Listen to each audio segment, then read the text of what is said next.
Good morning everyone. আমার আগের ভিডিওটা প্রোফাইল থেকে গিয়েছিল। আমরা আজকে অর্থাৎ 26শে জানুয়ারি প্রজাতন্ত্র দিবসের দিন সুন্দরবনের সুন্দর মানুষদের কাছে পৌঁছে যাব এবং অলরেডি আমরা সেই যাত্রায় বেরিয়ে পড়েছি, গাড়িতে আছি।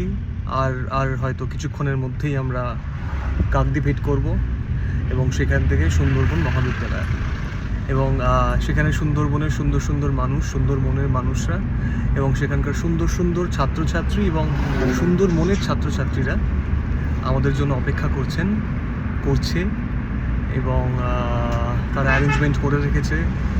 তারা তাদের সামর্থ্য মতন প্রজেক্টর, স্ক্রিন এবং ওদের যেখানে আমাদের অদম্য দেখানো হবে, ওরা খুবই উৎসুক দেখবার জন্য।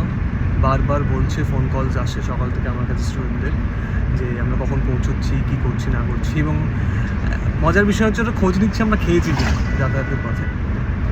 এতটাই আপ্যায়ন পেতে চলেছি আমরা পৌঁছানোর পর। বাদবাকি যা খবর ওখানে পৌঁছে আমি হয়তো আমার প্রোফাইল থেকে আবার আপলোড করব। এবং আমার সঙ্গে এই মুহূর্তে রয়েছে আমাদের অদম্যর সিনেমাটোগ্রাফার অর্কপ্রভ দাস। ওর কাছে আমি একবার ক্যামেরাটা নিয়ে যাচ্ছি, ও একটা হাই করে দেবেন।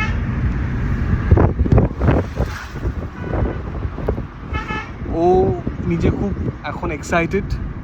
ওর ছবি সুন্দরবনের মানুষ, যেখানেও বেশ কয়েক মাস থেকে ওদের সঙ্গে রীতিমতন ঘর সংসার করার মতন অবস্থা এবং ওদের ভালোবাসা, ওদের আপ্যায়ন পেয়ে আবার সেখানে ফিরে চলেছে।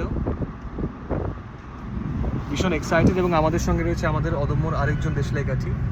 ও আমাদের সমস্ত যা আমরা যেখানে পৌঁছচ্ছি এবং আমাদেরকেও ক্যামেরাবন্দি করছে এবং সেই ভিডিওগুলোই আমি এবং আমরা সোশ্যাল মিডিয়াতে আপলোড করছি। তো ওর নাম ঋতব্রত। তুমি হাই করে দাও। হাই, আমার নাম ঋতব্রত। আর আমি অদম্যর পরিবারের সঙ্গে যুক্ত হতে পেরে সত্যি খুব প্রাউড ফিল করছি। এত পাবলিসিটি করতে হবে না, অদম্য নিজেই অদম্য, তো কোনো সমস্যা নেই। আমরা চলেছি আর বাদবাকিটা জানাচ্ছি।